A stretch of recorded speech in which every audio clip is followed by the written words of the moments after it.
Assalamualaikum warahmatullahi wabarakatuh.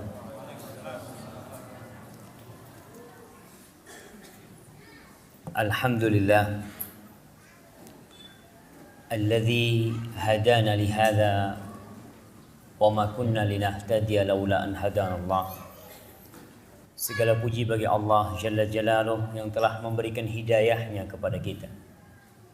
Yang kalau bukan karena kebaikan Allah kepada kita, nggak mungkin kita nih bisa mengenal Islam dan bisa istiqamah di atas agama Allah ini.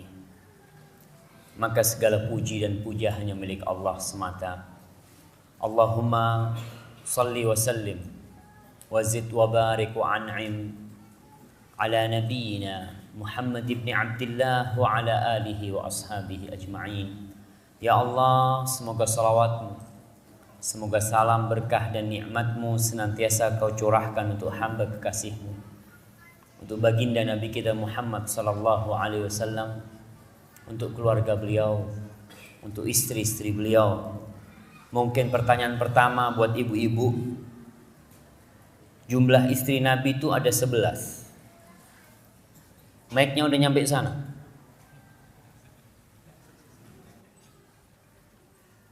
Soalnya kajian ini mohon maaf, saya nggak akan manggil bapak-bapak karena memang khusus ibu-ibu. Temanya juga khusus buat ibu-ibu. Bapak-bapak di sini sekedar menjadi saksi kalau saya sudah menyampaikan kepada ibu-ibu. Baik, silakan ibu-ibu. Sebutkan 9 istri Rasul Sallallahu Alaihi Wasallam. Baik, kalau nggak bisa 9, 7 nggak apa-apa.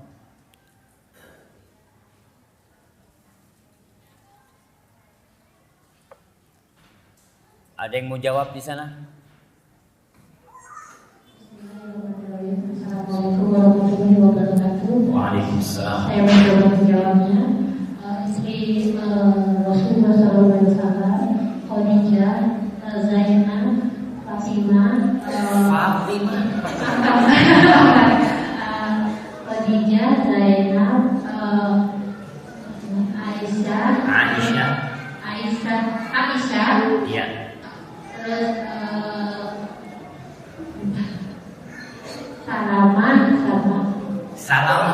terus Sauda, terus yang lainnya berapa ya?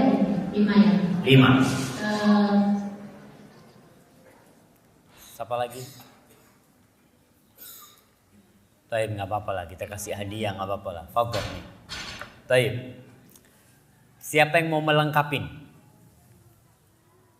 Yang mau melengkapin jumlah istri Rasul sallallahu alaihi wasallam. Tadi disebutkan ada Khadijah, ada Zainab bintu Jahash, ada Sauda, ada Aisyah, ada Ummu Salamah. Sisanya yang lain yang jawab.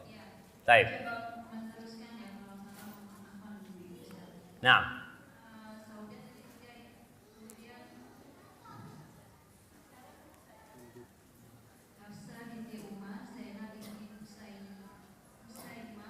Nah, Zainab binti Khuzaimah.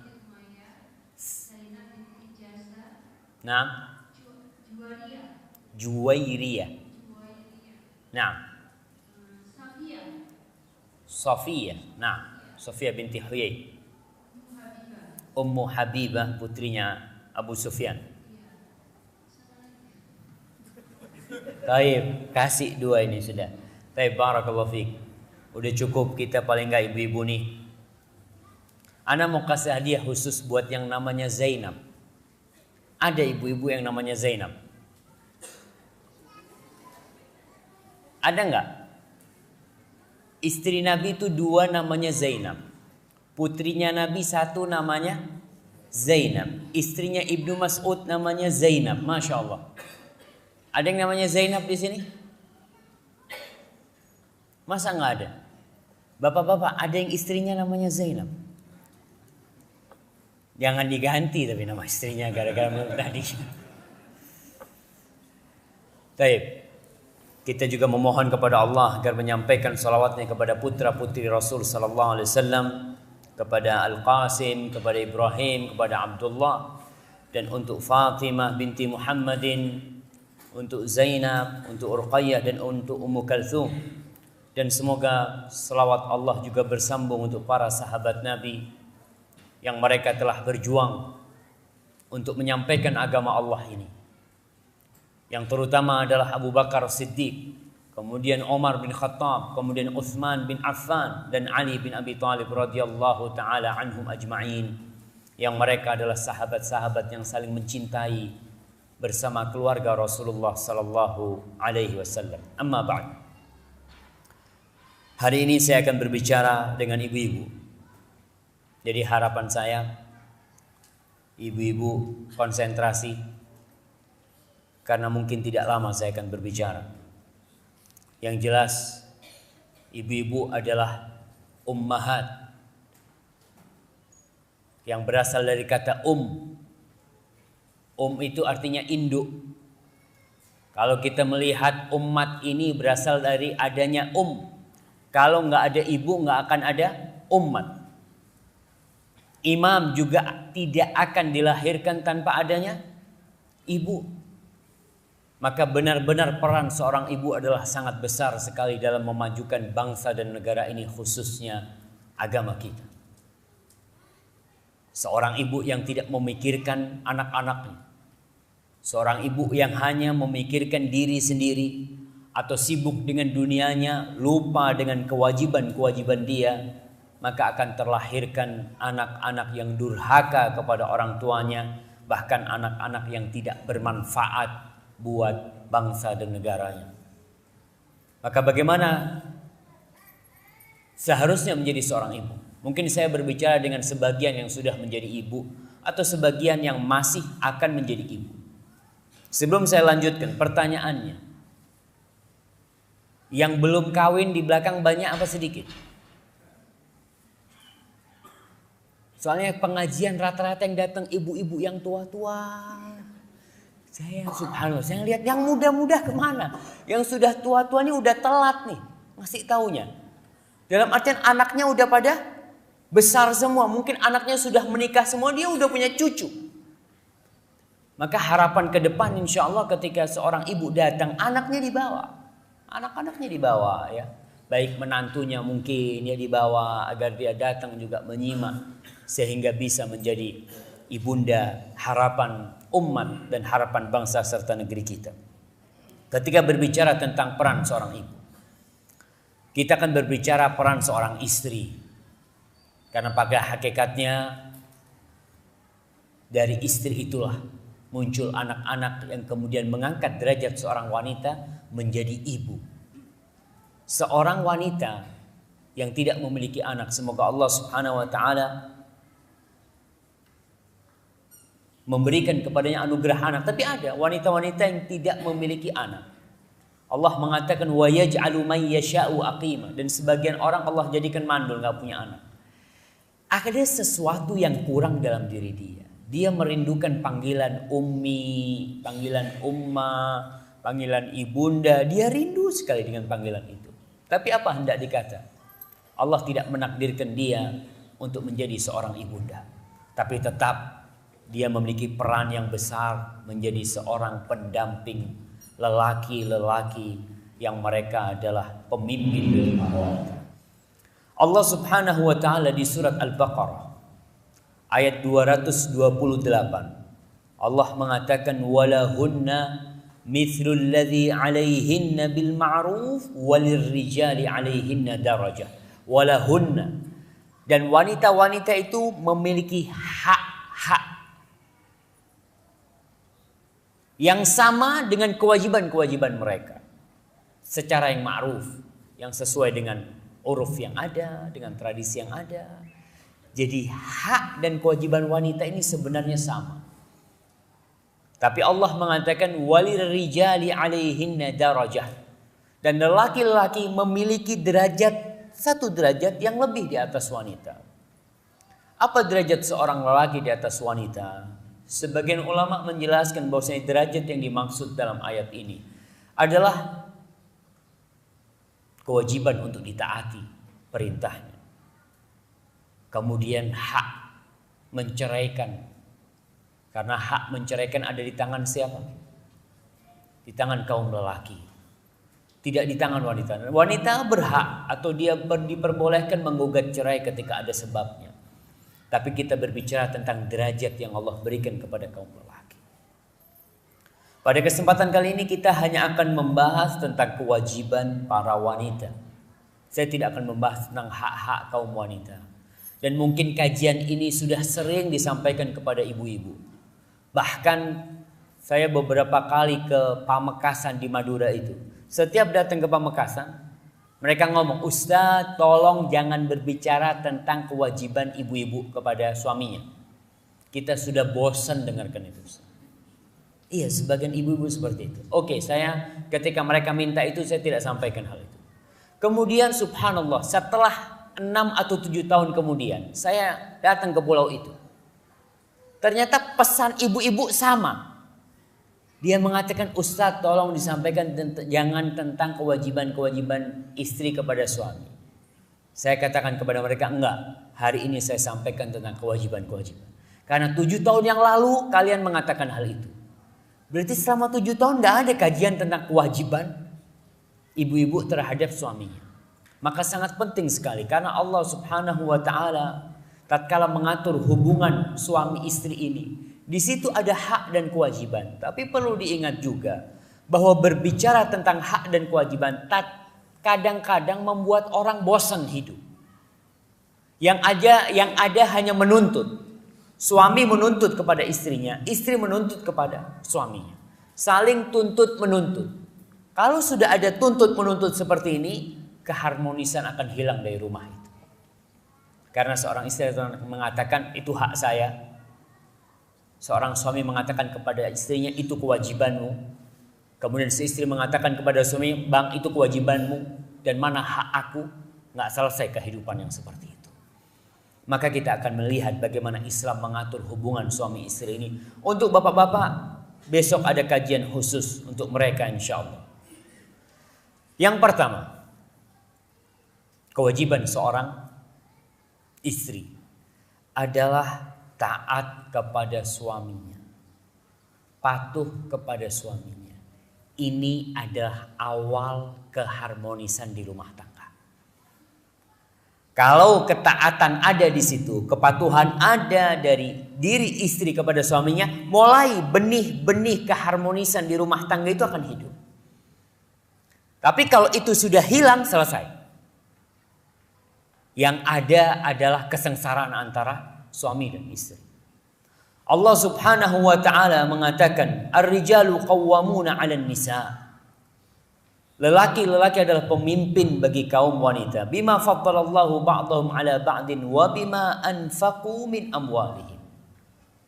Lelaki-lelaki pemimpin bagi para wanita. Karena apa? Karena dua hal. Yang pertama dikarenakan Allah memberikan anugerah kepada kaum lelaki. Dia memang bisa memimpin. Kemudian yang kedua karena dia memberikan nafkah kepada istrinya. Ketika istri tidak nurut kepada suaminya, tidak taat kepada suaminya, maka suami akan melihat rumah itu tidak cocok buat dia. Mungkin dia ingin kabur dari rumah itu. Bahkan mungkin dia akan mencari wanita lain yang mendengarkan perintahnya. Apapun perintah suami ibu-ibu, apapun perintahnya, selama tidak bertentangan dengan perintah Allah Subhanahu wa taala, taati. Apalagi untuk hal-hal yang sebenarnya mungkin ya tidak berat bagi wanita untuk melaksanakannya. Kadang-kala suami minta kepada istrinya, "Dek, tolong ya sholatnya tepat waktu." Ada istri-istri yang Masya Allah sibuk dengan pekerjaan rumahnya. Dia di rumah masak, ini itu, adzan sudah dikumandangkan, dia masih sibuk nyapu, mengatakan, "Tunggu bang sebentar bang biar bersih rumahnya." Subhanallah. Tatkala seperti itu tidak ditaatin suaminya, akan melihat nih istriku nih bandel nih, nggak nurut sama dia. Padahal perintah suaminya sesuai dengan perintah Allah Subhanahu wa taala. Kecuali perintah suami ibu-ibu itu bertentangan dengan perintah Allah Subhanahu wa taala, selesai, tidak boleh ditaati. Ketika suami memerintahkan kepada istrinya, "Tolong dek, umpamanya naik genteng karena bocor." Si suami pegangin tangga. Istrinya suruh naik ke genteng gitu kan. Wajib taat apa enggak? Enggak wajib. Karena itu bukan fitrah wanita untuk naik-naik ke genteng. Atau suami minta kepada istrinya, "Dik, tolong gantikan ban mobilnya, kempes," gitu. Istrinya gantiin ban mobil gitu. Enggak, itu termasuk yang tidak wajib ditaatin dalam hal seperti itu. Karena tidak sesuai dengan fitrah para wanita. Ma'asyiral muslimin rahimakumullah, Allah Subhanahu wa taala menjadikan ketaatan istri kepada suami termasuk taat kepada Allah. Jadi kalau istri taat kepada suami, jangan merasa rendah. Kadangkala ada, ya, kalau dilihat sebagian orang yang selalu berkoar-koar tentang persamaan gender. Lelaki dan wanita harus sama, nggak bisa. Mau disamakan tidak mungkin. Karena penciptaannya sudah berbeda. Secara fisik berbeda. Secara psikis juga berbeda. Semua merasakan hal itu. Jadi ketaatan istri kepada suami itu bukan pertanda dia lebih rendah dari suaminya, bukan. Allah Subhanahu wa taala mengatakan fasalihat qanitat. Orang-orang soleh, siapa sih wanita-wanita soleha itu? Qanitat. Para ulama tafsir menjelaskan yang dimaksud qanitat adalah ta'iat li azwajihin. Wanita-wanita yang taat kepada suami-suami mereka. Ini adalah wanita-wanita yang soleh. Ketaatan dia kepada suaminya adalah ketaatan kepada Allah Subhanahu wa taala. Apa yang akan didapat oleh seorang istri ketika dia nurut sama suaminya? Rasulullah sallallahu alaihi wasallam mengatakan, "Idza shallatil mar'atu khamsaha." Kalau perempuan itu salat yang 5 waktu. Saya selalu mengingatkan, salat 5 waktu bagi wanita ini berat. Karena wanita ada liburnya. Ketika untuk memulai lagi salat, subhanallah, terkadang godaan-godaan setan datang kepada dia. Kalau wanita salat yang 5 waktu. Wasamat syahraha. Dan dia puasa di bulan Ramadan. Dan ingat, puasa di bulan Ramadan bagi wanita pun berat. Karena dia ada liburnya. Kadangkala karena nifas dia libur 30 hari. Gara-gara nifas dia. Dan dia harus menggantikan puasa 30 hari tatkala orang-orang sedang tidak berpuasa. Tatkala dia punya kewajiban menyuguhkan makanan buat suaminya. Dia punya kewajiban membikinkan makanan buat suaminya, dia harus puasa. Karena dia punya kewajiban. Maka Rasul sallallahu alaihi wasallam mengatakan wasamat syahraha, dan dia puasa di bulan Ramadan. Wa hafizat farjaha, dan dia menjaga kehormatan dirinya. Wa ata'at zaujaha, dan taat kepada suaminya. Qila laha udkhulil jannah min ayyi abwabil jannati syi'ti. Masuklah engkau ke surga dari pintu mana yang engkau sukai. Subhanallah. Dengan taat kepada suaminya, setelah taat kepada Allah, surga bagi para wanita. Kemudian bagi para suami, ketika istrinya patuh dan taat, gak punya hak dia itu untuk menuntut lagi kepada istrinya. Karena ada suami-suami yang suka mencari-cari kesalahan istrinya. Itu yang pertama, patuh dan taat. Sudah, disuruh apa saja selama tidak bertentangan dengan perintah Allah, taati. Patuhi perintahnya. Yang kedua, kewajiban seorang wanita adalah menjaga kehormatan dirinya. Menjaga kehormatan suaminya dengan menjaga kemaluan dia, dengan menjaga harta dan anak-anak suami. Dalam hal ini, dalam urusan menjaga, Allah Subhanahu wa taala mengatakan fasalihat qanitat. Dan wanita-wanita salehah adalah mereka yang taat kepada suami-suaminya. Hafizatun lil ghaib. Dia menjaga dirinya dalam keadaan suaminya tidak ada. Dia menjaga anak-anak suaminya. Dia menjaga harta suaminya. Karena ada ibu-ibu nih, nggak tahu kalau di Bali, yang sibuk arisan kadang-kala. Dia kumpul di sana arisan, anaknya nggak pernah diajarin ngaji, anaknya nggak pernah ditanya sekolahnya dapat apa hari ini. Udah dibiarin tuh anak. Padahal Rasulullah sallallahu alaihi wasallam mengatakan wazzaujatu atau wal mar'atu ra'iyatun fi baiti zaujiha, dan wanita itu adalah pemimpin di rumah suaminya. Dia bertanggung jawab di rumah suaminya ketika suaminya tidak ada, dialah yang bertanggung jawab. Maka jagalah kehormatan diri ibu-ibu. Dulu Masya Allah, ketika teknologi belum seperti sekarang, mungkin penjagaan diri wanita lebih mudah untuk kehormatan dirinya. Tapi sekarang harus ekstra lebih berat lagi. Contohnya mungkin yang punya Facebook ya, ibu-ibu dibuang tuh semua teman-teman lelaki yang tidak ada mahram sama dia, tidak ada hubungan kerabat sama dia, buang.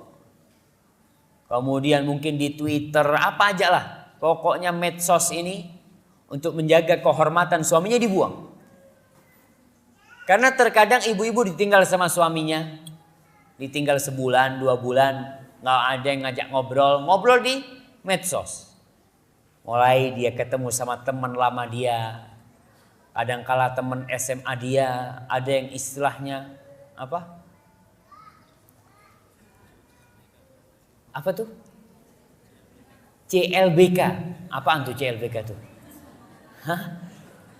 Cinta lama bersemi kembali. Waduh. Nah, kadang-kala itu terjadi.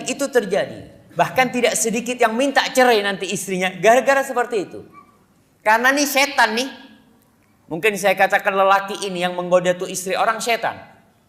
Allah Subhanahu wa taala mengatakan syayatinul insi wal jinni yuhi ba'duhum ila ba'din zukhrufal qawli ghurura. Setan-setan dari bangsa jin dan manusia yang mereka mewahyukan, ya berbisik, menyampaikan ucapan-ucapan yang indah, yang menipu orang. Di situ banyak wanita yang tertipu. Sampai ada seorang wanita yang minta cerai kepada istrinya. Cerai sampai cerai. Setelah cerai, dia juga tidak dinikahin oleh lelaki tadi. Lelaki yang janji akan menikahi dia. Kata dia, aku kalau mau kawin, mau cari wanita yang tidak khianat kepada suaminya. Mana mau aku kawin sama kau? Kau sudah khianat sama suamimu. Maka hati-hati dengan bujukan-bujukan setan dan iblis seperti itu. Jagalah kehormatan dirinya. Karena memang seorang wanita bertanggung jawab di rumahnya. Subhanallah. Yang ketiga, kewajiban seorang wanita adalah menjaga perasaan suaminya. Menjaga, ya, ada hal-hal yang seharusnya dia hormati dari suaminya. Bukan hanya patuh. Kadang-kala ada wanita disuruh sama suaminya, "Dik, tolong ambilkan air, Dik ya." Iya, saya ambilkan air. Subhanallah. Dia melaksanakan perintah itu dengan berat. Seorang suami mendapat istri seperti ini, dia akan berpikir nih, mungkin ada wanita lain yang lebih baik dari yang ini, kata dia. Nanti mikir kawin lagi atau gimana. Subhanallah, Rasulullah sallallahu alaihi wasallam mengatakan, "Wa nisa'ukum min ahlil jannah al-wadud al-a'ud ala zawjiha allati idza ghadiba ja'at hatta tad'a yadahu fi yadihi thumma taqulu la adzuqu ghamdan hatta tarda." Wanita-wanita kalian yang termasuk penghuni surga adalah al-wadud. Wanita-wanita yang penyayang. Jadi ibu-ibu nih kalau mau cari menantu nanti, menantu perempuan, cari yang penyayang. Dari mana tahu tuh anak penyayang atau tidak? Ya lihat tuh perempuan. Ada perempuan-perempuan yang suka sama anak-anak. Yang dia sama orang tuanya menjaga. Sama anak-anak kecil digendong sama dia. Ya. Kemudian dia bawa. Ada wanita-wanita yang kalau ada anak kecil diusir. Sana. Gangguin nih. Jangan cari menantu seperti itu. Karena apa? Karena udah nampak nih gak penyayang nih perempuan ini. Malah dia mungkin gak suka sama anak-anak. Kita lihat sebagian wanita itu Masya Allah. Mau punya anak 2 ribut sama suaminya. Aduh bang, repot ngurusin anak ini itu. Subhanallah. Padahal kata Rasul SAW, kalau mau cari perempuan, cari yang banyak anaknya. Yang subur. Jadi saya ingat dengan Ustadz di Bondowoso tuh. Masya Allah. Ustaz Zain Bawazir rahimahullahu ta'ala, dia dari istri satu punya anak 27. Masya Allah, Masya Allah. Gimana bapak-bapak? Paling enggak bapak-bapak separuhnya lah. Nah, itu dari istri satu punya anak 27. Al-Walud, Masya Allah, istrinya penyayang ya. Ada istri itu yang seperti itu. Dan itu yang termasuk penghuni surga. Al-a'ud ala zaujiyah, yang cepat dia kembali sama suaminya. Kata Rasulullah SAW, kalau suaminya sedang marah, maka tuh istri akan datang kepada suaminya. Dia akan meletakkan tangannya di atas tangan suaminya, mengatakan, aku tidak akan memejamkan mata sampai engkau ridho kepada aku. Masya Allah. Itu wanita-wanita yang bakal menghuni surga, kata Rasul Sallallahu Alaihi Wasallam. Dan Nabi SAW mengatakan ketika ditanya tentang khairun nisa au ayun nisa'i khair, manakah wanita yang paling baik wahai Rasul alaihi salatu wassalam? Kata beliau alaihi salatu wassalam, allati tasurruhu idza nazar. Wanita yang paling baik adalah wanita yang kalau dipandang menyenangkan hati. Subhanallah. Kalau berbicara wanita yang enak dipandang ini, para ulama menafsirkan dua penafsiran. Yang pertama karena dia cantik. Yang kedua karena dia pandai mempercantik dirinya. Beda nih antara cantik dengan yang pandai mempercantik dirinya. Ada wanita-wanita yang cantik tapi nggak enak dipandang. Kenapa nggak enak dipandang? Karena dia nggak pandai bersolek di rumah. Kadang-kala nih ibu-ibu ada sebagian subhanallah, suaminya datang ya, sedang goreng ayam. Suaminya datang dilihat dari jauh. Oh, udah datang bang. Kayak mau digoreng aja tuh suaminya. Kata dia. Yang seperti ini nggak nyenengkan. Yang lihat istri, aduh istriku kayak gitu ya. Ada ibu-ibu yang sukanya kalau di rumah pakai daster. Subhanallah, betul. Yang dibeli daster terus. Kadang-kala suami yang lihat, ya Allah, istriku kayak gini gitu. Ada istri-istri wanita-wanita yang tidak pandai menjaga tubuhnya. Yang dia kadang-kala melakukan, ya Ustaz, anak kan sudah laku. Sudah payu kalau bahasa Jawanya. Biasanya kalau sebelum ada yang melamar dia, dia masih olahraga, ya, dia masih menjaga makannya itu dijaga. Sekarang setelah menikah, Masya Allah, kuliner terus kerja. Kata dia. Badannya Masya Allah, ada sampai seorang dokter tuh, ibu-ibu banyak yang punya sayap, kata dia. Karena makan terus kerjanya. Suami ngelihat nggak suka yang kayak gitu. Apalagi godaan di luar nih ibu-ibu, hati-hati. Na'udzubillah, di Bali sini subhanallah ya. Ngelihat wanita berkerudung mungkin jarang karena memang banyak orang-orang kafir di sini ya. Banyak orang-orang yang tidak beriman, pakaiannya seperti itu. Kalau masuk rumah, suami masuk rumah yang dilihat daster gitu kan. Ya Allah, kata dia kayak gini. Maka tolong cari yang kata Rasulullah SAW, allati tasurruhu idza nazar, yang menyenangkan suami. Maka di sini kita melihat seorang wanita itu boleh meminta kepada suaminya untuk tidak dikumpulkan dengan mertuanya. Itu hak wanita.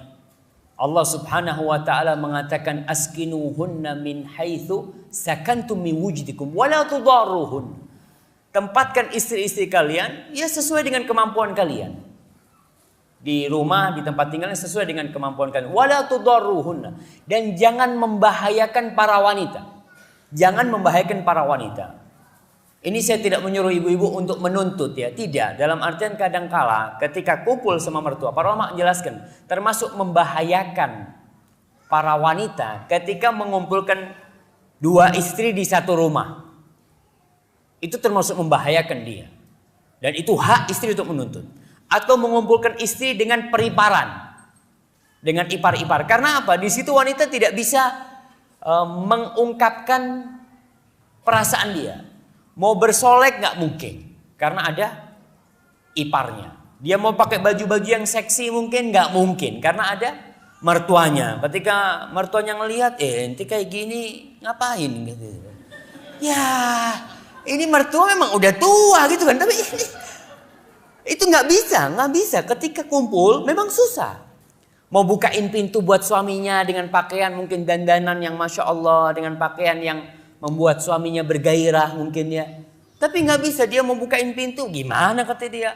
Mau keluar pakai kerudung terus. Bukain pintu suaminya pakai kerudung terus. Memang susah dalam kondisi seperti ini. Tapi kalau memang si wanita ridho dengan hal itu nggak ada masalah. Tapi itu adalah hak para wanita. Rasul sallallahu alaihi wasallam mengatakan allati tasurruhu idza nadhar. Yang menyenangkan hati suaminya kalau dilihat. Ada wanita yang mungkin kulitnya putih gelap. Nah, antum tahu putih gelap itu kan, seperti itu.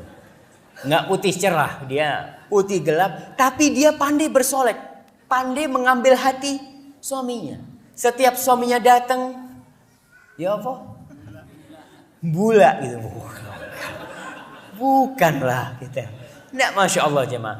Dia mungkin kayak tadi, warna kulitnya tidak cerah dia itu.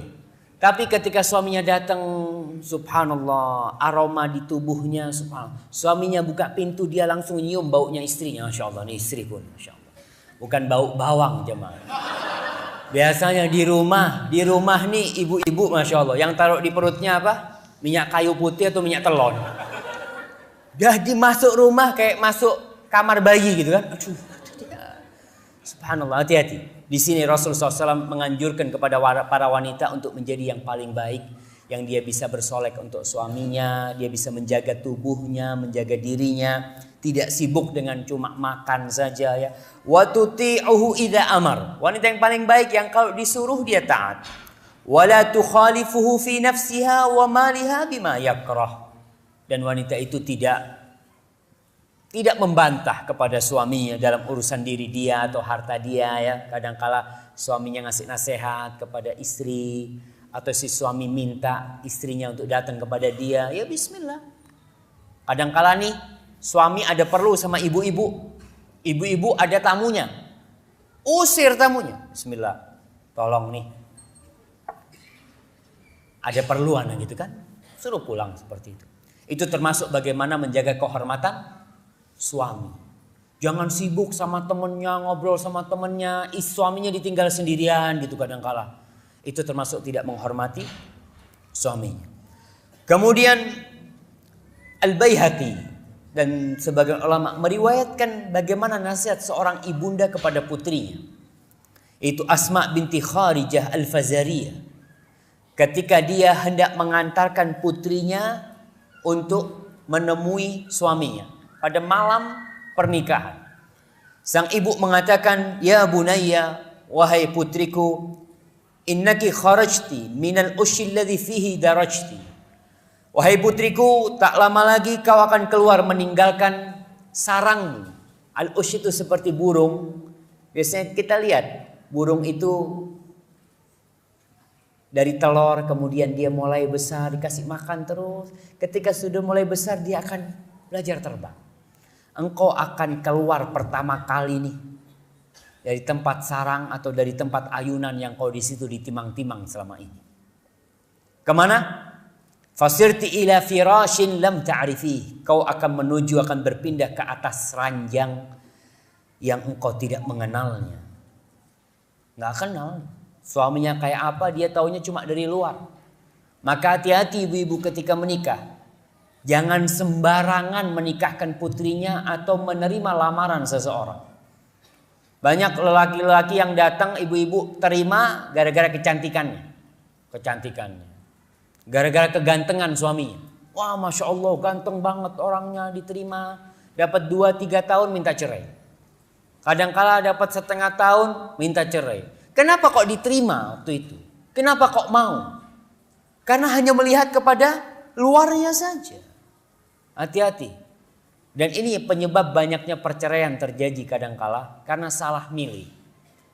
Saya sering dapat curhatan dari ibu-ibu yang mengatakan, "Ustaz, saya sudah menikah 17 tahun." Kata dia, "Saya nggak bahagia sama suami saya ingin cerai."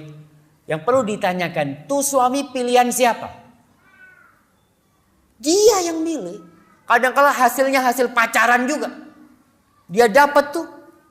Setelah bertahun-tahun dia merasakan tidak nyaman, kesalahan siapa? Kesalahan dia. Maka dia harus bersabar menghadapi hal itu dan memperbaiki diri. Di sini ibu memberikan nasihat kepada putrinya. Kemudian wa qarinin lam ta'lafi, kau akan menemui satu pasangan yang kau juga tidak terbiasa dengan dia. Dia biasa di rumah, biasa disayangin, biasa disanjung sama orang tuanya, akan pindah ke satu rumah yang dia enggak. Fakuni lahu ardan yakun laki samaan. Jadilah engkau bumi tempat ia berpijak, maka dia akan menjadikan engkau langit yang menaungi dirimu. Wa kuni lahu mihadan yakun laki imadan. Jadilah engkau sandaran buat suamimu, maka suamimu akan menjadi tiang yang menyanggah dirimu. Wa kuni lahu amatan yakun laki abdan. Jadilah engkau pelayan buat dia, niscaya suamimu akan menjadi budak bagi dirimu. Subhanallah. Ketika istri ini bisa mengambil hati suaminya, jadi budak tuh suaminya. Apa yang diminta oleh istrinya dia akan turuti. Karena suaminya telah menjadi pelayan bagi dia. Wala tulhifi bihi fayaqlaki.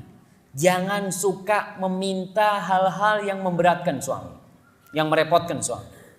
Karena kalau ada ibu-ibu nih, ibu-ibu habis berangkat dari rumah temennya yang kaya mungkin ya, datang ke rumah dia, bang, aku tadi dari rumahnya fulan, dia baru beli karpet ya, atau baru beli ini, beli horden bang, harganya 2,5 juta.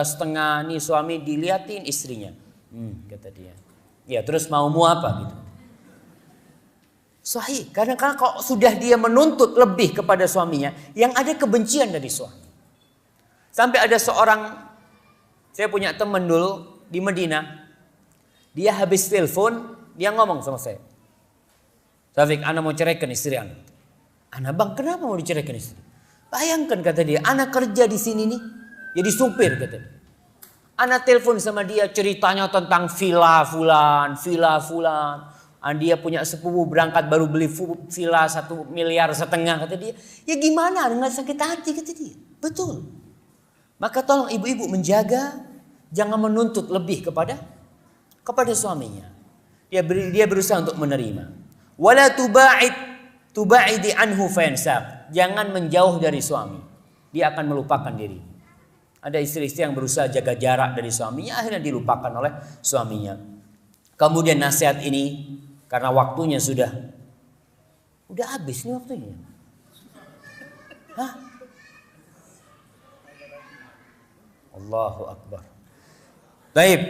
Wala yashubanna minki illa thayyiban. Jangan suamimu mencium dari dirimu kecuali yang enak, yang harum. Subhanallah, betul. Sekarang ini alhamdulillah, orang kalau ada memang yang aroma tubuhnya itu kurang nyaman karena suka makan jengki. Ya, makan jengkol, makan anak. Dia merasa nyaman gitu. Wah, nggak apa-apa, suamiku seneng kok sama bau seperti ini. Jangan. Mungkin dia ya mau gimana lagi, udah dapatnya kayak gini gitu kan. Tapi paling nggak dia berusaha untuk ya makan penawarnya atau minum penawarnya, dia pakai parfum. Sekarang ingat nih, ibu-ibu biasanya tuh wangi kalau keluar rumah. Kalau di dalam rumah dia nggak wangi. Padahal kata Rasulullah sallallahu alaihi wasallam, ayyuma imra'atin ista'tarat famarrat ala qaumin liyajidu riha fahiya zani. Perempuan manapun yang keluar dari rumahnya kemudian dia pakai parfum nih, melewatin kaum lelaki sehingga kaum lelaki itu mencium aroma dia, maka perempuan itu pelacur, kata Rasulullah SAW. Maka tolong di rumah lah, kalau ingin wangi-wangian ya pakai wangi-wangian di rumahnya. Kemudian ibu ini mengatakan kepada anaknya, wala yasma illa hasanan. Jangan suamimu mendengar ucapanmu kecuali yang baik. Wala yandur illa jamilan. Jangan melihat dari dirimu kecuali yang indah. Jadi dari pakaian tadi disebutkan ya, ada ibu-ibu yang kadangkala jarang gosok gigi, subhanallah, sampai kejunya 2 cm, 3 cm. Ya tolong diperhatikan, hal itu diperhatikan sekali, karena itu termasuk menghormati suaminya. Baik, ada beberapa hal yang harus dihindarin.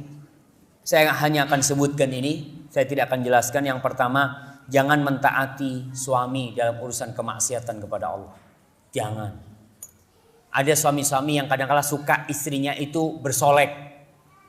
Nggak, kau jangan pakai kerudung kau, buka rambutmu. Aku suka bertemu dengan teman-temanku itu, dia tahu istriku cantik, ngomong seperti itu. Subhanallah. Jangan ditaati dalam seperti itu. Yang kedua, jangan menyakiti suami. Baik dengan ucapan atau dengan perbuatan ya.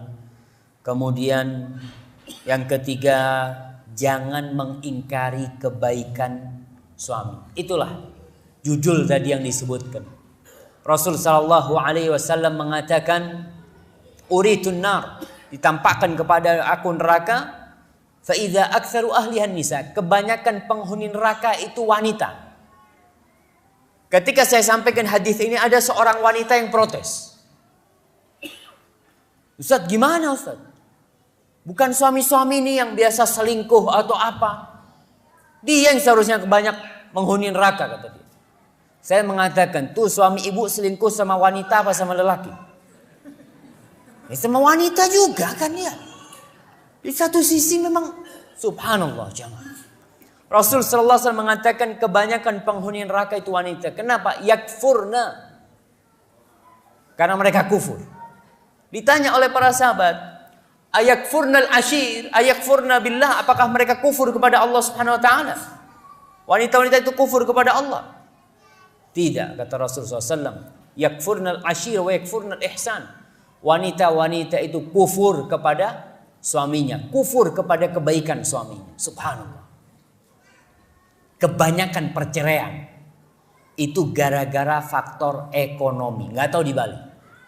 Tapi kalau di Jember disebutkan, itu kebanyakan gara-gara suaminya kurang mampu. Istri menuntut lebih. Maka kita lihat kebanyakan yang jadi TKW itu lelaki apa perempuan? Ya pastilah TKW itu tenaga kerja wanita. Nggak mungkin laki jadi TKW.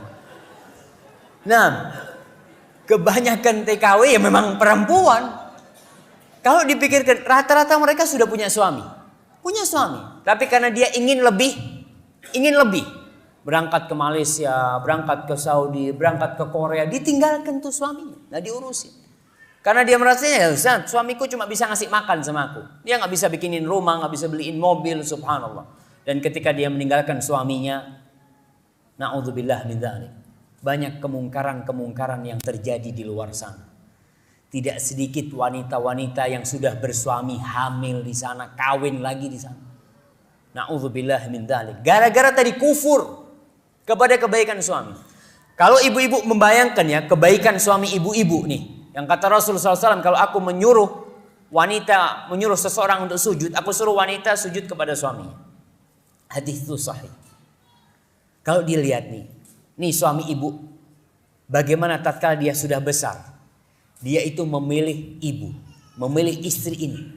Dia hidup dengan dia, tidur sama dia, makan sama dia. Dia tinggalkan bapak sama ibunya.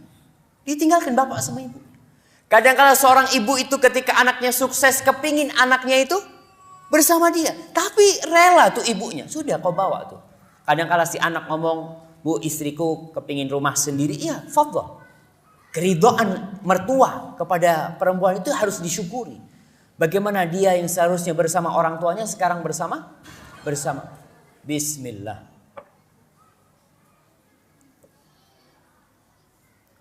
Ya tadi. Kemudian Rasul sallallahu alaihi wasallam mengatakan, "Lau ahsantum ila ihdahunna dahr."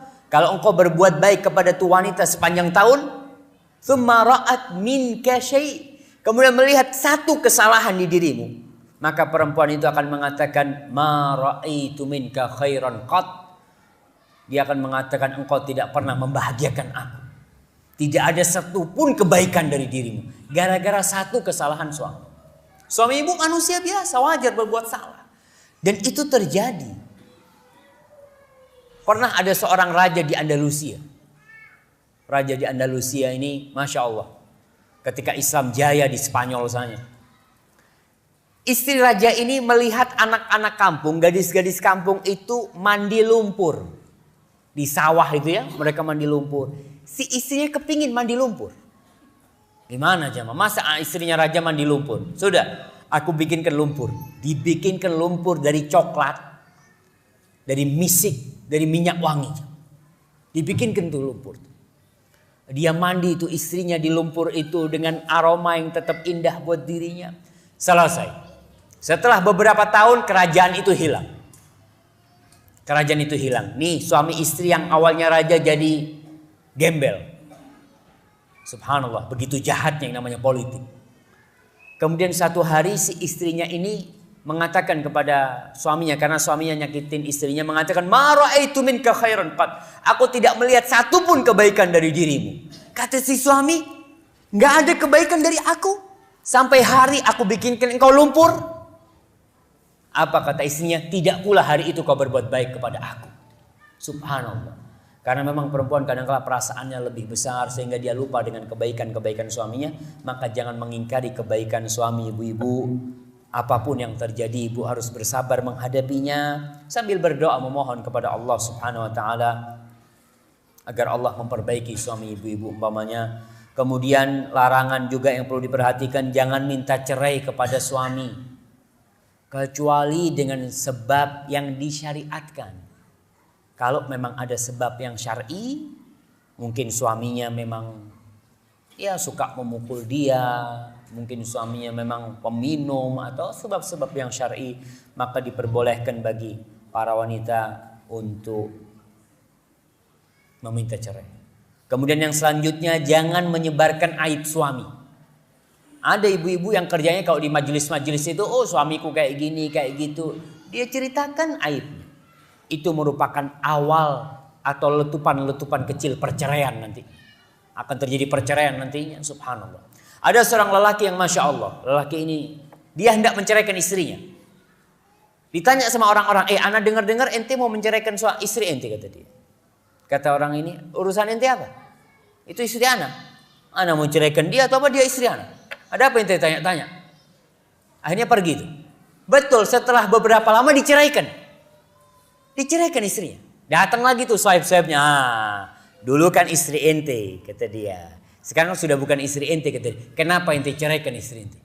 Ada apa yang ente lihat dari istrimu, kata dia. Apa kata dia? Tuh istrinya orang sudah sekarang, kata dia. Ada apa ngomongin istrinya orang, kata dia. Subhanallah.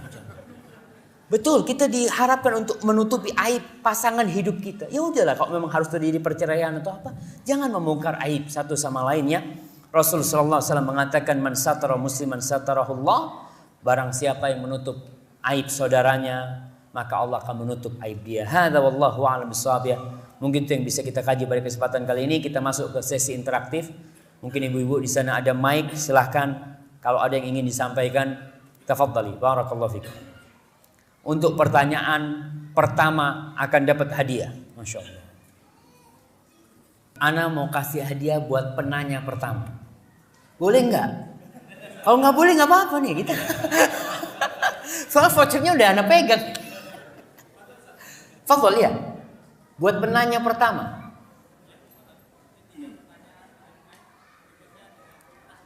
Masya Allah. Silahkan. Ana fadhol yang gimana ini jadi? Ibu-ibu udah pegang mic belum? Sudah? Oke, silakan. Satu ya untuk pertanyaan pertama. Silakan ibu-ibu.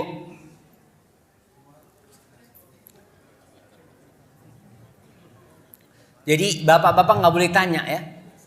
Bapak-bapak nggak boleh tanya. Besok bapak-bapak. Nih buat ibu-ibu nih.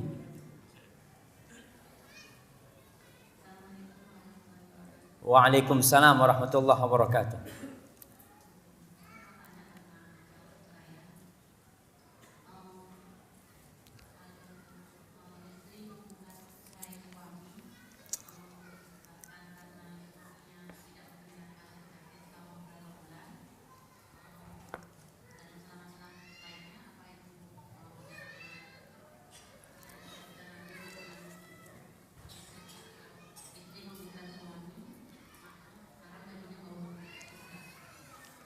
Nah, waalaikumsalam warahmatullahi wabarakatuh. Iya, ini pertanyaan pertama dapat hadiah, insyaallah. Berkaitan dengan bagaimana istri yang menggugat cerai suaminya disebabkan suaminya tidak memberikan nafkah lahir batin beberapa bulan. Gitu pertanyaannya, Ibu. Ya, kalau dilihat memang sebab yang disebutkan oleh para ulama tentang diperbolehkannya seorang wanita menggugat cerai itu dua sebab. Yang dua sebab ini bermuncul atau berujung dengan satu sebab sebenarnya. Tidak bisa menegakkan hukum Allah di rumah itu. Si istri karena melihat suaminya mungkin dari faktor fisik yang dia tidak kuat dengan suaminya.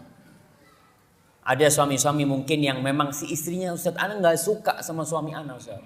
Jadi ana melayani dia itu tanpa ada rasa cinta. Bahkan ana sering nggak nurut sama dia. Ana takut kalau ana terus menikah sama dia nih, akhirnya ana nggak masuk surga nanti. Maka ketakutan dia ini membolehkan dia untuk menggugat cerai. Karena dia sebenarnya takut tidak bisa menegakkan hukum-hukum Allah yang seharusnya dia laksanakan di situ. Yang kedua, karena sebab suaminya sendiri tadi, yang suaminya zalim ya. Kalau dikatakan tadi suaminya tidak memberikan nafkah kepada istrinya, dicari tahu sebabnya. Jangan gampang-gampang gugat cerai. Dilihat apa penyebabnya, kenapa suaminya tidak memberikan nafkah, mungkin suaminya sakit atau gimana, dipelajari. Kita lihat bagaimana istri Nabi Ayub alaihissalam. Disebut oleh para ulama 7 sampai 18 tahun dia mendampingi Nabi Ayub alaihissalam. Dalam kondisi Nabi Ayub ini sudah sakit, sudah nggak bisa berbuat apa-apa. Yang ngasih makan siapa? Istrinya. Yang bekerja itu istrinya. Istrinya itu jadi pembantu, bikin sesuatu, dikatakan dia bikin roti, kemudian dapat duit ya. Dia kembali menjumpai suaminya, dia rawat suaminya. Itulah istri-istri yang soleha, yang tidak gampang-gampang minta cerai. Kehidupan di dunia ini perlu diingat adalah ujian dari Allah Subhanahu wa taala. Dari awal sampai akhir. Ingat. Dari awal sampai akhir, yang senang, yang susah itu ujian dari Allah Subhanahu wa taala. Maka tolong para ibu-ibu ketika mendapati tadi suaminya mungkin tidak memberikan nafkah, dicari sebabnya. Mungkin dia sakit atau tidak mampu. Maka kita bisa mencontoh bagaimana istri Nabi Ayub alaihissalam atau istrinya Ibnu Mas'ud radhiyallahu taala anhu, Zainab, istrinya Ibnu Mas'ud. Ibnu Mas'ud ini miskin. Dia kerjaan nggak tetap ya, tapi dia tetap bekerja, berusaha, tapi mungkin nggak cukup. Akhirnya lebih sering makan dari hasil istrinya. Istrinya suka menenun. Hasil tenunannya itu dijual, dapat duit, dimakan bersama. Sampai suatu hari Zainab ini mendengar Rasulullah SAW berceramah menganjurkan bersedekah. Lalu dia datang kepada suaminya, wahai Ibnu Mas'ud, kayaknya mulai besok nih aku nggak bisa bantuin engkau untuk makan kita. Aku kepingin sedekah. Kata istrinya, Pak. Maka kata Ibnu Mas'ud, nggak apa-apa. Kalau kau nggak bantu kita, Allah nggak akan meninggalkan kita. Tapi kau tanya dulu sama Rasul SAW. Datang oleh Zainab. Ada 2 Zainab yang datang ke rumah Rasul SAW. Zainab dari orang-orang Ansar dan Zainab istrinya Ibnu Mas'ud. Ketika mau masuk ke rumah Nabi, ketemu sama Bilal. Bilal, sampaikan kepada Rasul SAW, kita punya pertanyaan seperti ini. Kita nih kepingin bersedekah, tapi duit kita cukup buat ngasih makan suami kita nih, sama anak-anak. Gimana posisi kita? Maka ketika Bilal masuk ke rumah Rasul SAW, maka Bilal mengatakan, ya Rasulullah, Zainab ada di pintu. Rasul SAW mengatakan, ayyuz zayanib, Zainab yang mana? Karena Zainab banyak. Maka dikatakan Zainab imra'atu Ibnu Mas'ud, Zainab istrinya Ibnu Mas'ud, kata dia. Lalu dia bertanya tentang perkara dia. Rasul SAW mengatakan, yang kau berikan kepada suamimu bernilai sedekah, seperti itu.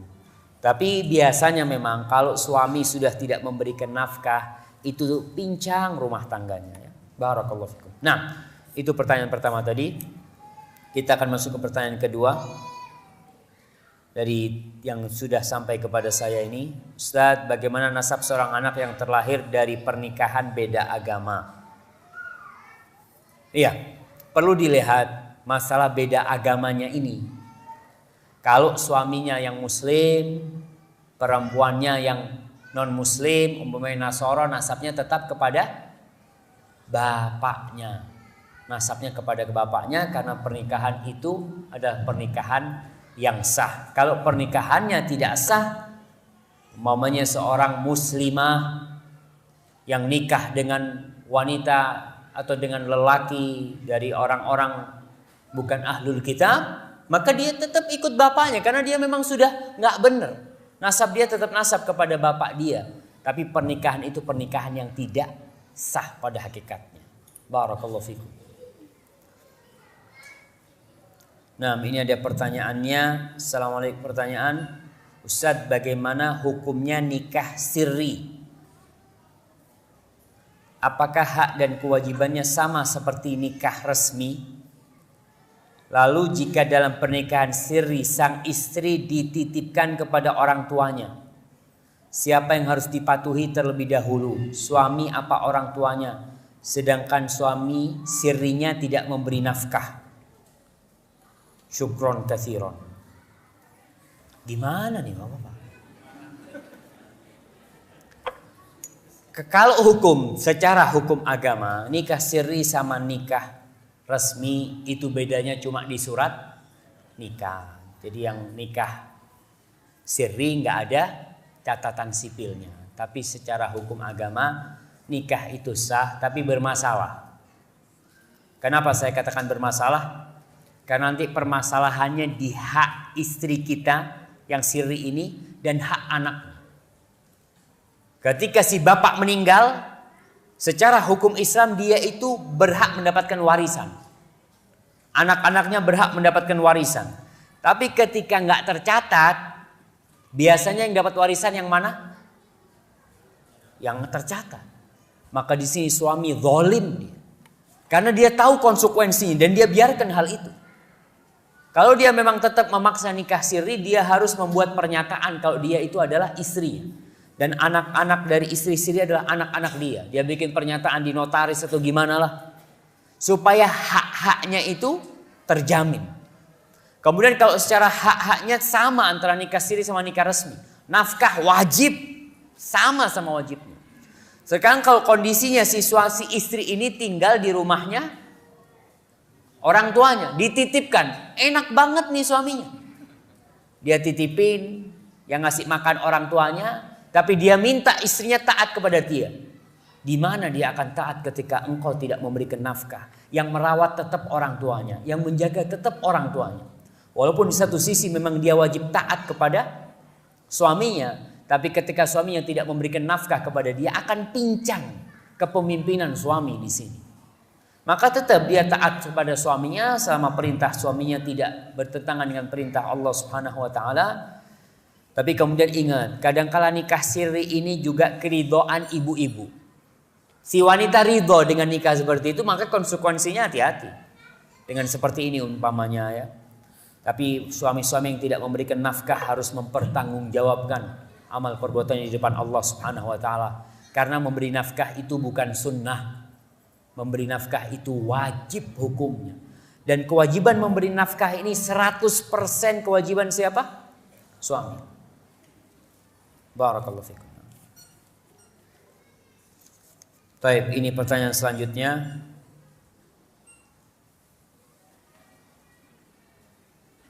Nah, bagaimana cara menggabungkan penjelasan Imam Nawawi bolehnya untuk berziarah kubur di kuburan orang kafir dan anjuran untuk kita mempercepat langkah bila melewati kuburan orang kafir? Wallahu a'lam. Kalau yang kedua dikatakan mempercepat langkah, Nabi SAW itu mempercepat langkahnya di tempat-tempat azab. Jadi ada daerah-daerah yang pernah kaumnya Nabi Soleh ya, yang di daerah Syam sana, itu tempat azab. Nabi mensegerakan langkahnya di situ karena takut azab itu turun di tempat itu. Tempat-tempat azab. Tapi kalau mempercepat langkah di kuburan orang kafir, kalau memang ada hadisnya wallahu alam, itu tidak bertentangan dengan berziarah ke kuburan orang kafir. Karena Rasulullah sallallahu alaihi wasallam pernah meminta izin kepada Allah untuk mendoakan ibundanya, memintakan ampun untuk ibundanya, tapi dilarang oleh Allah Subhanahu wa taala. Akhirnya Nabi sallallahu alaihi wasallam meminta izin untuk berziarah ke kuburnya ibunya, dikasih izin. Beliau berziarah ke kuburan ibunya pada waktu itu. Wallahu a'lam bishawab.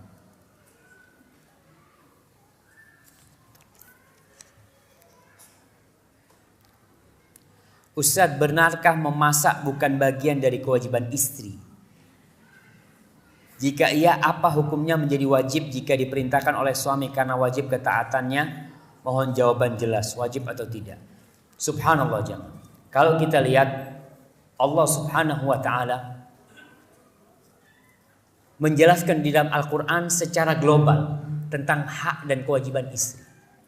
Seperti contohnya ayat yang tadi kita bacakan. Walahunna mithlul ladzi 'alaihinna bil ma'ruf walahunna, dan bagi perempuan-perempuan itu hak-hak sebagaimana dia memiliki kewajiban yang sesuai dengan uruf. Uruf ini bisa disebut sesuai dengan tradisi, dengan kebiasaan di masyarakat tersebut. Bagaimana kondisi mereka? Memang ada sebagian ulama di sebagian kitab fikih yang menjelaskan bahwasanya tidak termasuk kewajiban istri, yaitu memasakkan untuk suaminya, mencuci pakaian suaminya, membersihkan rumah suaminya. Terus kewajibannya istri apa? Cuma diranjang. Disebutkan seperti itu. Ya udah, itu kewajibannya. Ini adalah pendapat yang sangat lemah sekali, karena bertentangan dengan praktek Rasulullah SAW dan para sahabat. Putri Nabi Fatimah binti Muhammadin sallallahu alaihi wasallam, Fatimah binti Muhammad, dia pernah datang ke rumah Rasul SAW mengadu kepada Nabi karena tangannya kasar. Dia harus menumbuk gandum sendiri ya. Menumbuk gandum di sana bukan seperti ini, tapi modelnya 2 batu yang disusun kemudian diputar. Ini ada lubang kecil ya. Kemudian seperti itulah menumbuk gandumnya. Tangannya kasar. Dia datang ke rumah Rasul SAW minta pembantu yang bisa membantu dia. Karena Ali bin Abi Thalib miskin, gak punya apa-apa. Maka Fatimah datang ke rumah Nabi kita alaihissalam. Di situ dia tidak menjumpai Rasulullah SAW, tapi menjumpai siapa? Menjumpai Aisyah radhiyallahu taala anha. Maka Aisyah mengatakan, nanti kalau ayahmu datang aku sampaikan. Malam hari Nabi datang, disampaikan, putrimu tadi datang. Datang kepada rumah Rasul SAW, datang ke rumahnya Fatimah radhiyallahu taala anha. Fatimah rumahnya sama Nabi ini nempel, nih, tapi tidak satu rumah. Maka kalau kita lihat memang anjuran beda rumah sama orang tua itu untuk menghindari yang namanya ya gesekan-gesekan yang tidak diinginkan. Rasul datang ke rumahnya Fatimah. Fatimah sama Ali sedang tidur. Rasul masuk ke rumahnya, mau bangun nih Ali sama Fatimah. Nabi SAW mengatakan ala rislikuma, kalian tetap. Rasul duduk di tengah mereka. Sallallahu alaihi wasallam. Bagaimana kita lihat nih, Rasul bersama menantunya Ali bin Abi Thalib. Rasul menceritakan kepada keduanya, ala adullukuma mimma huwa khairun minal khadim. Mau nggak aku kasih tahu kalian satu amalan yang lebih baik daripada pembantu? Apa amalannya? Baca subhanallah 33 kali, alhamdulillah 33 kali, Allahu akbar 34 kali. Itu lebih baik daripada pembantu, bukan sama. Di sini kita lihat Nabi tidak mengatakan kepada Fatimah, wahai Fatimah, itu bukan kewajibanmu untuk masak buat Ali. Enggak. Ini putrinya sendiri nih. Kalau memang itu bukan kewajiban, Nabi akan mengatakan, sudah kau nggak usah masak, biar Ali yang masak. Masa mana mungkin suami suruh masak cuma. Rasulullah SAW tidak mengatakan hal itu. Juga kita lihat Aisyah radhiyallahu taala anha, dia yang masak buat Rasul sallallahu alaihi wasallam. Tapi Rasulullah SAW para suami memiliki kewajiban membantu istrinya. Tapi tetap kalau dikatakan di sini tidak wajib, itu pendapat yang sangat lemah sekali. Asma binti Abu Bakar, dia itu pernah membantu suaminya mengumpulkan makanan buat ternaknya. Ketemu Nabi di jalan sallallahu alaihi wasallam. Nabi tidak mengatakan kepada Asma, Asma itu bukan kewajibanmu Asma, biar Zubair yang melakukan sendiri. Tidak. Berarti Nabi di sini membiarkan hal itu, dan itu termasuk sunnah takririyah, yang hal itu adalah satu hal yang memang menjadi lazim buat istri untuk membantu suaminya, melayani suaminya, bukan hanya urusan di atas ranjang. Barakallahu fikum. Nah, apakah berdosa bagi seorang istri yang membuat tidak nyaman hidung suaminya karena jarang mandi istrinya? Bismillah.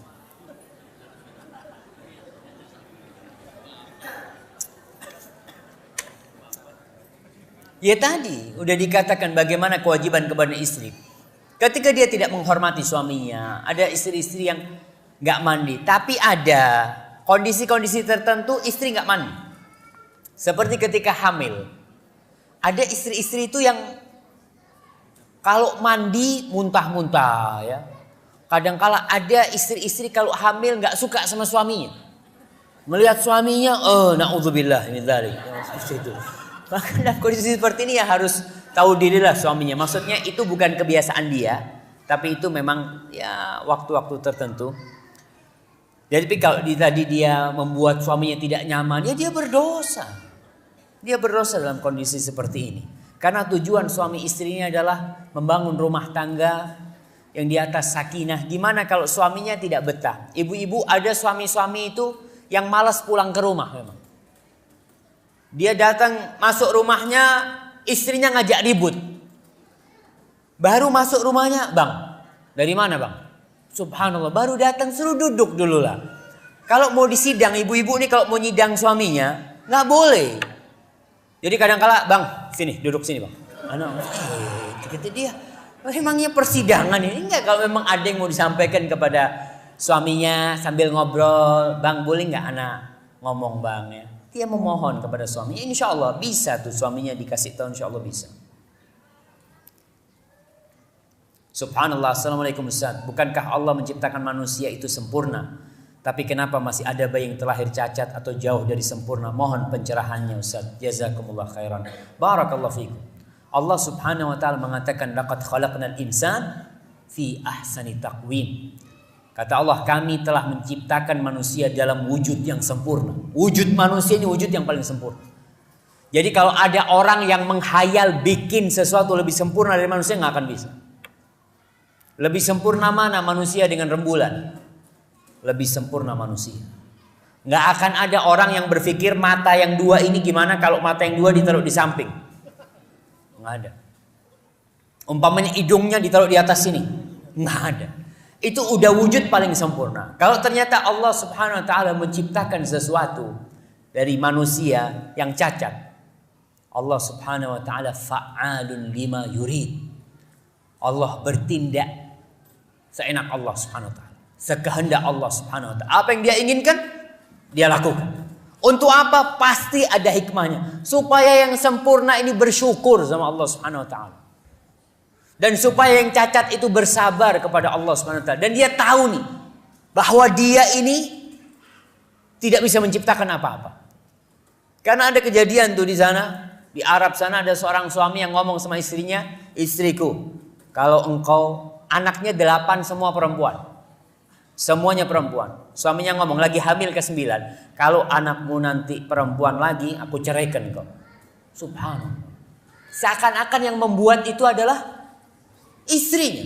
Allah yang menciptakan. Alladzi khalaqaka fasawwaka fa'adalak fi ayyi suratin ma syaa rakkabak. Allah yang menciptakan wujudnya. Ini ada yang putih, ada yang hitam, ada yang mancung, ada yang enggak mancung, ada yang tinggi, ada yang pendek. Itu Allah Subhanahu wa taala. Ini suami ini mengatakan begitu kepada istrinya. Akhirnya istrinya lahiran, udah keluar perempuan. Tapi sempurna, perempuan wujud sempurna. Akhirnya dibawa sama dokternya nih kepada ibunya. Dikasih tahu, nih anakmu perempuan, Masya Allah, ayu anaknya. Nangis ibunya. Kata dia, perempuan lagi, Allah. Nangis dia. Kata dokter, kenapa kau menangis? Suamiku ngomong, kalau anaknya perempuan lagi dia akan menceraikan aku. Oh, suamimu urusan aku, kata dia. Tenang. Datengin suami sama dokter. Anakmu sudah lahir, laki. Oh, senang suaminya, anaknya laki. Tapi nggak ada kupingnya. Matanya cacat, kata dia. Kakinya, tangannya semua cacat. Ya Allah dok, gimana dok? Kata dia. Dia ngomong, gimana kalau diganti perempuan tapi sempurna? Nggak apa-apa dok. Ganti perempuan nggak apa-apa dok. Pokok sempurna, kata dia. Ya itu baru dia tahu nikmat Allah Subhanahu wa taala. Jadi kalau dilihat tadi itu ujian dari Allah Subhanahu wa taala. Kita nih yang diciptakan harus menerima yang terjadi itu. Barakallahu fikum. Ustaz, mana yang lebih baik, menasihatin orang tua dan mengikutin sunnah, atau membiarkan mereka dengan hanya ikhtiar mendoakan saja karena khawatir akan menimbulkan kemarahan mereka? Jazakumullahu khairan. Baik, berkaitan dengan orang tua kita, mereka adalah orang yang paling berhak mendapatkan kebaikan kita. Di antara kebaikan yang seharusnya mereka rasakan adalah kebaikan mengenal agama Allah Subhanahu wa taala. Kebaikan menjadi seorang yang menjalankan sunnah Rasulullah SAW. Bagaimana kalau orang tua kita belum kenal sunnah, belum menjalankan Islam secara kafah umpamanya. Kita ini posisinya mendoakan saja atau ikhtiar? Tetap harus ikhtiar. Tapi ikhtiar yang pertama yang harus ditempuh adalah memperbaiki akhlak kita kepada orang tua kita. Supaya orang tua ini melihat kita setelah kita ngaji nih, setelah kita belajar, ngelihat ada perubahan, anakku menjadi lebih baik. Dia lebih menghormati, dia lebih menghargai, dia lebih taat, lebih patuh. Di sini orang tua akan melihat, oh ini baik nih, anakku seperti itu. Jadi sebelum kita memberikan nasihat kepada orang tua kita, nasihatin orang tua kita dengan sikap kita, dengan perilaku kita, dengan perbuatan kita. Insya Allah itu pembuka pintu untuk nasihat kepada mereka. Setelah itu, kita kalau ngasih tahu orang tua itu jangan sok. Anak kalau ngasih orang tua itu jangan menggurui. Tapi ngomong sama orang tua, Pak, nggak tahu Pak, saya ini kok baca hadis Pak ya, kayak gini hadisnya Pak. Bener nggak kira-kira hadisnya nih? Oh sini Bapak lihat, padahal bapaknya nggak tahu hadis kan. Tapi kan Bapak lihat, oh rawahul Bukhari Muslim, oh bener nih. Padahal maksudnya mau ngasih tahu bapaknya tuh, tentang makna hadisnya. Di situ orang tua akan diberi nasihat tanpa digurui. Dengan cara seperti itu atau dengan kita berbagi buku. Kalau ngasih buku sama orang tua itu, Pak nih saya dapat buku Pak, kok kayaknya bagus ya. Coba Bapak baca Pak, bagus nggak buat anak baca umumnya seperti itu. Bapak merasa didudukkan sebagai orang yang alim, maka dia akan membaca. Tapi kalau kita datang ke rumah orang tua kita, lempar buku, set, biar dibaca sama orang tua, tinggal gitu kan. Bapak, tuh buku aliran itu bawa tuh. Udah tahu tuh bapaknya kadang-kala. Atau ngasih tahu, Pak nih Pak baca Pak. Bapak banyak kesalahan, tolong dibaca buku ini. Ya Allah, benar. Tapi kalau kita ngomong sama bapak, Pak nih Pak tolong Pak dibaca. Kok anak takut tersesat anak baca buku ini Pak ya. Insya Allah dibaca sama bapaknya. Barakallahu fikum. Nah bismillah, ini ada pertanyaan. Bagaimana cara mengajarkan sex education kepada putra putri kita di bawah 10 tahun secara Islami syar'i? Ana nggak tahu nih jemaah. Apakah contoh dari Nabi Muhammad SAW? Jadi memang permasalahan yang besar jemaah yang kita hadapi itu. Ya teknologi yang ada sekarang. Yang tidak bisa dibendung. Anak-anak itu melihat gambar-gambar yang tidak elok ya. Game-game itu kadang-kala perempuannya nggak pakai apa? Nggak pakai baju. Ya nggak ada sih game pakai baju syar'i, nggak ada ya. Memang bajunya memang na'udzubillah min dzalik. Maka sepertinya ana wallahu a'lam bishawab. Bagaimana Rasul sallallahu alaihi wasallam mengajarkan ana nggak tahu. Tapi biasanya yang diajarkan oleh Rasul sallallahu alaihi wasallam yang berkaitan dengan ibadah. Yang berkaitan dengan apa? Dengan wanita yang haid ya, bagaimana dia harus beribadah, bagaimana dia harus bersuci. Tapi bukan sex education ini. Kalau dilihat kenapa Barat sekarang sibuk memikirkan sex education? Kenapa? Karena anak-anak umur 12 tahun udah pada nggak perawan. Mereka ingin ngasih tahu supaya aman. Supaya aman. Sekarang yang adanya propaganda pakai apa? Pakai kondom umpamanya. Apakah mereka memerangi yang namanya seks bebas? Bukan. Mereka ingin supaya seks bebas ini selamat. Tidak menyebabkan aib. Dan alhamdulillah ya Allah ya. Kita kalau membiarkan hal itu terjadi. Apalagi kalau yang namanya malam-malam apa?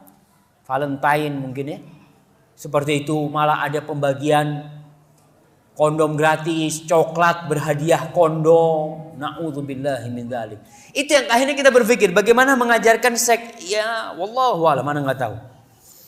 Wallahu a'lam bissawab.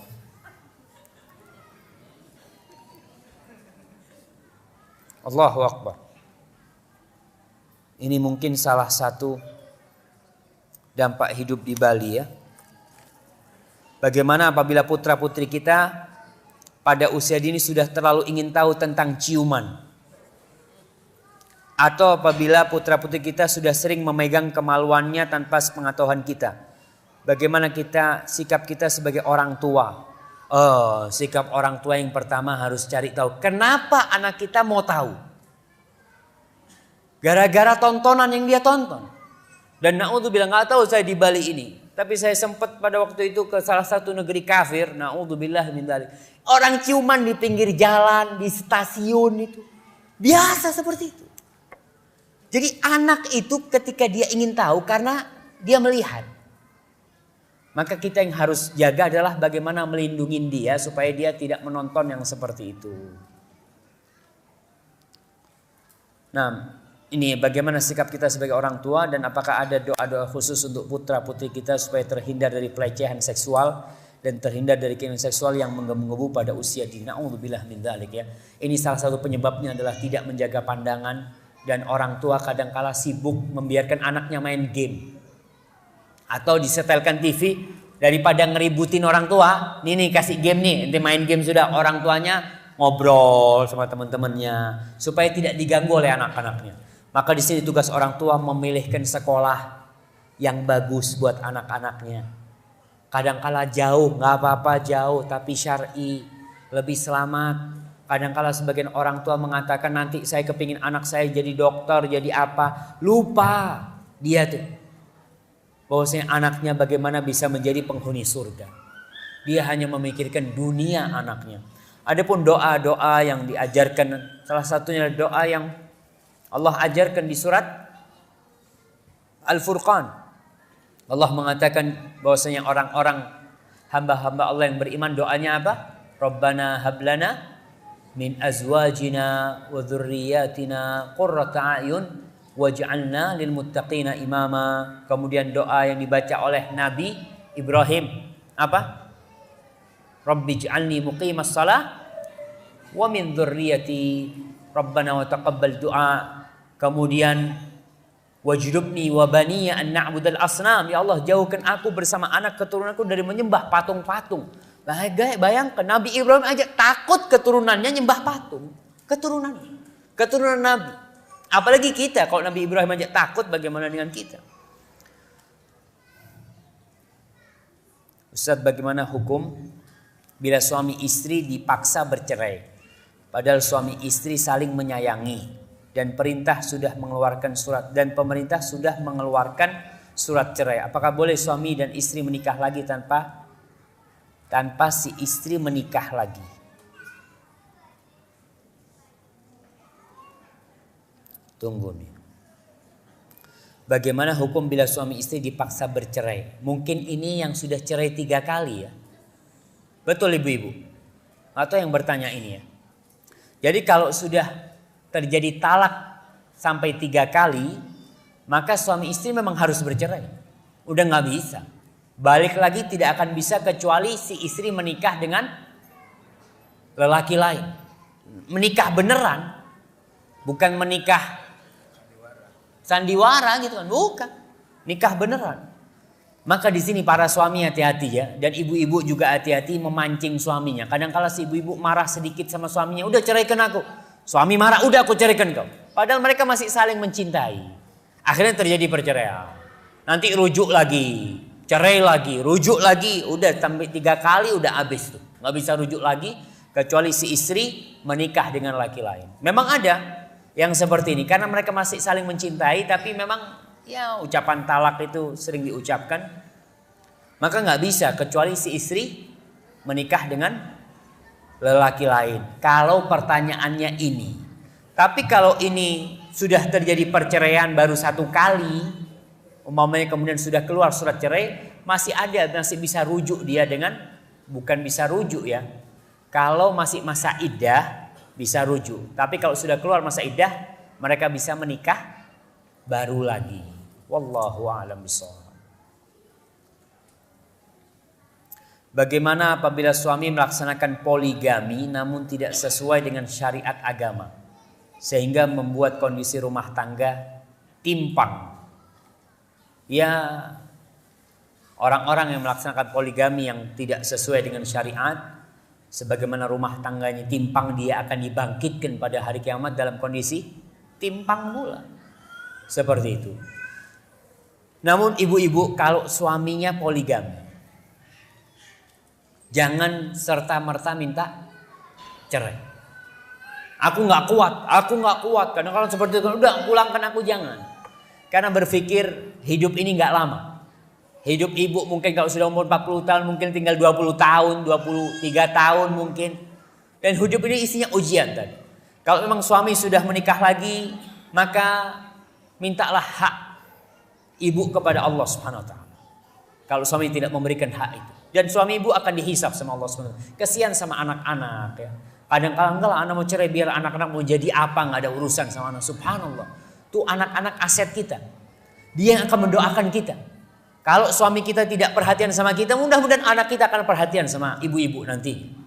Maka jangan gampang-gampang minta cerai, ya dikasih nasihat suaminya. Barakallahu fikum. Tuh, tinggal berapa menit nih waktunya nih? Udah habis. Baik. Karena sudah habis, anak akan berikan pertanyaan kepada ibu-ibu. Masih ada 2 voucher. Baik, ibu-ibu sebutkan 4 wanita termulia di surga Allah Subhanahu wa taala. 4 wanita termulia di surga Allah Subhanahu wa taala. Silakan ibu jawab dengan mic yang sudah disediakan.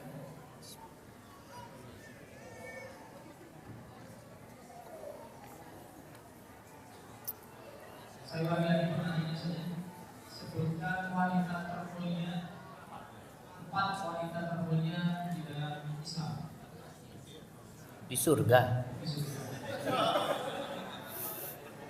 Sebutkan 4 wanita termulia di surga. Waalaikumsalam warahmatullahi wabarakatuh. Mungkin suaranya agak keras sedikit.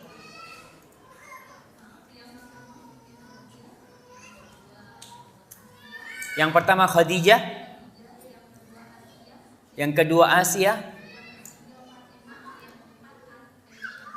yang ketiga Fatimah, yang keempat Asia, ya. Aisyah. Baik. Jawabannya hampir betul. Hampir betul. Ada 1 nama yang seharusnya tidak masuk di situ. Ada 1 nama yang seharusnya itu paling utama, ya. Ya. Asia, Khadijah, Asia. Maryam. Ya. Ya nggak apa-apa lah, tadi udah berusaha ya. Jadi sebenarnya yang disebutkan adalah Fatimah binti Muhammadin sallallahu alaihi wasallam. Kemudian yang pertama itu Maryam tentunya, kemudian Fatimah, Khadijah dan Asia. Asia binti Muzahim, istrinya Fir'aun. Adalah Aisyah, naam, Aisyah mulia, tapi dalam hadis itu yang disebutkan adalah 4 sebagaimana yang barusan disebutkan. Baik, sebutkan 4 nama putri Rasulullah sallallahu alaihi wasallam.